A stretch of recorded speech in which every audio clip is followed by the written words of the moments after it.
The Chaser Report is recorded on Gadigal land. Striving for mediocrity in a world of excellence. This is the Chaser Report. Hello and welcome to the Chaser Report with Dom and Charles. I am Charles. Yep, that's right. This doesn't get old. I'm Dom. Hello, Charles. How are you? So, you going to Carl Sandilands' wedding? Have you been invited? Wasn't it this past weekend? So I guess not. I guess. Oh, you weren't invited? No, I wasn't invited. See, because I went. I went. Damn. The fact that I didn't know that it was on is just because it was such a great wedding that I forgot that I had been. Kyle didn't turn up to work on Friday. He missed the shift. So, did you know where he was? Was he with you? Oh, yeah, we were hanging out. It was me, because you got to understand, he invited Anthony Albanese to his wedding, who came along. The New South Wales Premier, Chris Minns, came along. Some other, drug dealer, bikie gang guy? No. Respectable business figure, right. John Ibrahim, who we can't say anything bad about. For reasons involving legal jeopardy and personal. His character is as pure as the driven snow. That he did not sell. Yeah, that he did not sell at that wedding. Yeah, or indeed any of the nightclubs in the Cross, which we've never been to, by the way. We've never been to any of the venues, with or without anyone dubious. And I'm sure Kyle wasn't somewhere in the Cross. Yes. If by the time people hear this podcast, he may not actually make it alive. I mean, clearly we're recording this week before. He may not have made it alive to the wedding on the weekend. It's going to be an interesting one with the Premier and Prime Minister next to alleged underworld figures. I think he's called himself an underworld figure in his own autobiography, King of the Cross. I mean, it is tradition for Labor parties to seek donations from such figures. In fact, in the history of the Labor Party, they've been some of the greatest cabinet ministers have been crooks who Absolutely. end up... not that John Ibrahim he's not a crook. I'm going to do what the ABC have done. Yes. And they've said, a man described by his book publisher as Australia's most notorious underworld figure, never convicted of anything. No, definitely not. There was also a convicted drug smuggler at the wedding as well. Plus Anthony Albanese. Why would you, if you were the Prime Minister of this country and your whole persona was being as boring and safe as possible, why on earth would you go to the wedding of Kyle Sandilands? Because he's an Australian success story, is what Albo said. At one point, he was homeless, living on the streets of Sydney, and he's grown into, and I quote, a significant public figure, which is, I think, the most positive thing anyone's ever said about Kyle Sandilands. Certainly the commercial radio regulators never said anything that generous about his work. Yes. So that was good. I got a raging hangover though. Oh really? Yes. Having been to that wedding. From the sherbets. Yeah, from the sherbets. Yeah. Did Albo DJ? Because he did promise on air to DJ. I think the strategy of asking Anthony Albanese to promise to do things on air is one that can you imagine if Kyle Sandilands used that evident power that he has for other purposes? Like instead of going, Albo, we can't have my wedding. You got to DJ at my wedding. What if he said, will you increase job seeker so that it's a livable wage? And he would just suddenly do it. Oh, he'd be like, I'm put on the spot here on live radio. I've got to come up with something. Kyle, can you maybe, given that you used to be homeless, maybe that's something you might want to turn your mind to. Yeah, can you fix the housing affordability crisis by putting a rent freeze on all rental properties? I mean, he's fixed his own affordability crisis for housing. I think, doesn't he make $25 million or something? $5 million a year, I think. Yeah. Before he even gets out of bed, which he presumably doesn't. Yeah. I mean, I think the whole thing is, Anthony Albanese, he grew up in government housing. Yeah. It's important to say that again, because from his perspective, you can't say that enough times. Council housing, public housing, subsidised housing for those who are just not well-to-do. He didn't have a silver spoon in his mouth, Charles. And he's made it back there. He's now in public housing. He's got Kirribilli House. He's got the Lodge. He's got several public houses. Yeah. That's true. Right. I don't look. It's too early to write the sort of political obituary of Albo. He might be around for a very long time. He might do all manner of things. Yes. But you wouldn't say that he's come rushing out of the gate to ensure that other struggling families have housing. He wouldn't say that that's been item number one. I mean, he's certainly helped struggling submarine manufacturers enormously. But in terms of public housing, I'm sure it's on his to-do list somewhere. What if, how they have houseboats? Do you think maybe if Australia invented house submarines, yes, then suddenly he'd want to spend hundreds of billions of dollars on A it. council sub. Nuclear powered house council submarines. Sub. Yeah, that's a great idea. Yes, that's what we do. And, I mean, they can stay out to sea for apparently months on end. Yes. They've got like a perpetual battery in them, this nuclear propulsion system. And what you do is, because it's very hard to transmit radio waves through the ocean, so what you do is you'd put Kyle Sandilands in the house submarine, and then you wouldn't have the problem of having to listen to him in the morning. And the other thing is that not that this is going to happen, because he's clearly is never going to happen. But in the unlikely event of someone mistakenly charging John Ibrahim with anything, straight into the sub out of Australian territorial waters, and you're all good.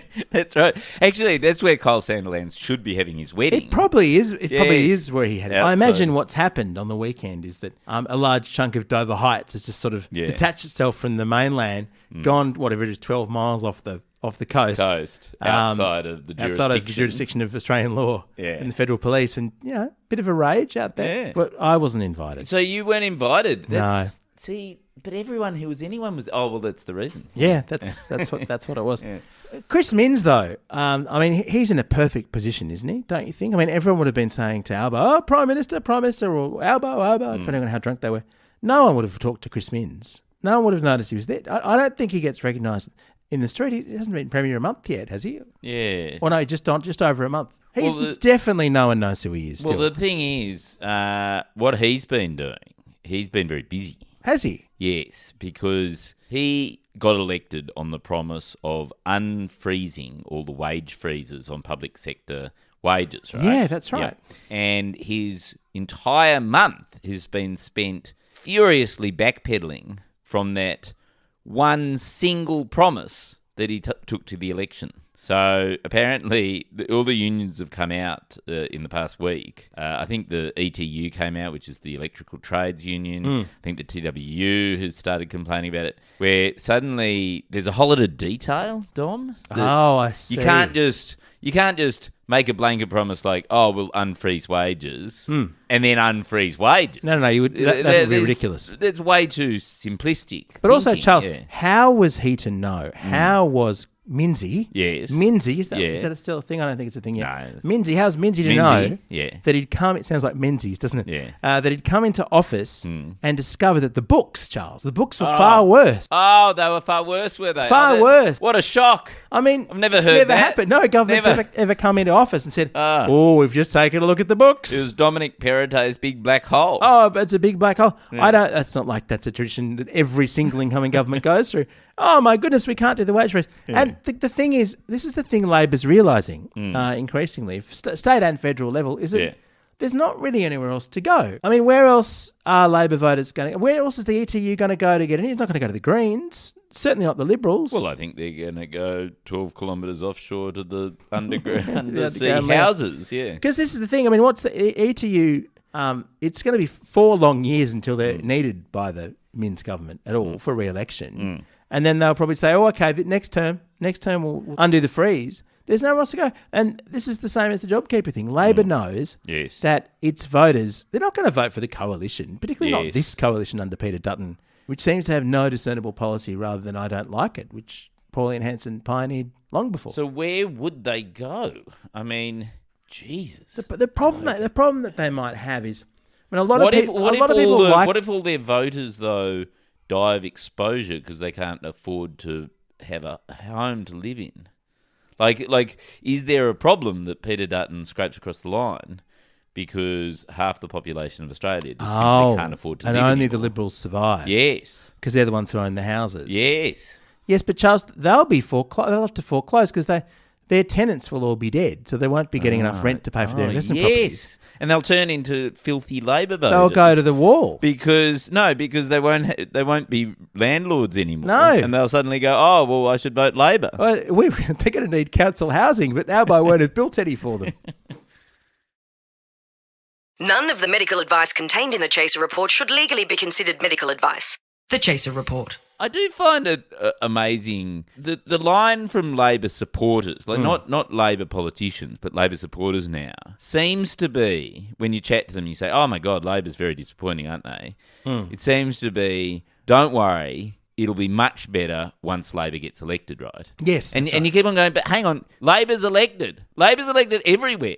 Labor is in power. Like, the decisions that they're making are clearly what they want to do. There is nothing stopping Labor. This is the high watermark. But even further than that, Charles, not only is there nothing stopping Labor from doing, it's not like John Howard when he met his downfall because he got total power in every, Yes. Remember, and he brought work choices in. It's not like that. No. Because Albanese has to work with teals and greens. Yes. So people dragging him to the left, they're all urging him to do more on climate, urging him Yes. to do more on stopping mining, Yes. urging him to do more on housing, the Greens again. Yes. And he's just pushing back. No, don't drag us to the left. We don't want to go there. So it's like Labor being pulled to do something. Yeah. But you see, Dom, you got to understand, it's very immature. You're so naive in thinking I that am. just because Labor's elected, they should do the things that they were elected to do, that everyone wants them to do. Like, I think that is a very naive perspective. Labor's the adults in the room. They're the responsible guardians. They're the people there to just to like an adult. You know how when you're I'd a like child, you to have ice cream every day, but you can't. Yes, exactly. When you're a child and your dad said to you, your mum said to you, don't touch that electricity outlet, you will kill yourself, right? That's Labor's role, right? Like, don't fix the environment, you will...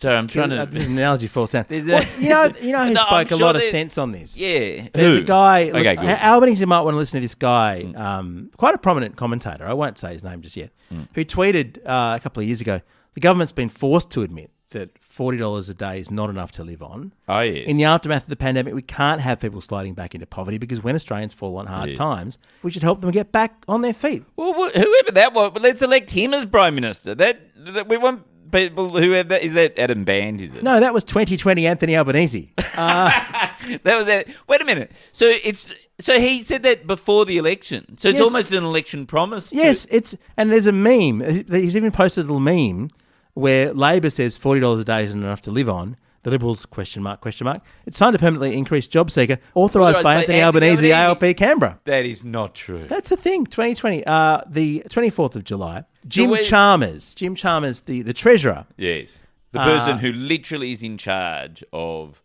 the next budget. Yep, that's $1 trillion of debt, but millions of Australians left behind, including 928,000 people aged over 35 on unemployment benefits, deliberately excluded from hiring subsidies.